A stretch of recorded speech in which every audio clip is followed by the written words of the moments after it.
வணக்கம். ஜூன் 9, 2024 நோக்கிய பயணத்தில் ஒரு நிமிடம்.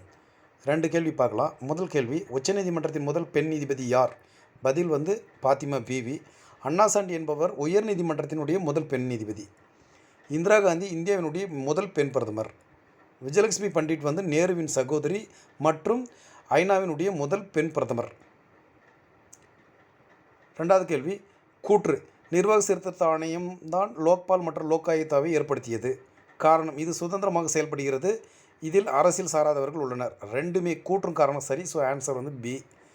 இந்தியாவில் இதுவரை 2 நிர்வாக சீர்திருத்த ஆணையங்கள் அமைச்சிருக்காங்க. ஒன்று 1966 மொரார்ஜி தேசாய் தலைமையில் 20 அறிக்கையும் 537 பரிந்துரைகளையும் வழங்கியது. 2வது 2006 வீரப்ப மொய்லி தலைமையில் 15 அறிக்கையும் 1500 பரிந்துரைகளையும் வழங்கியது.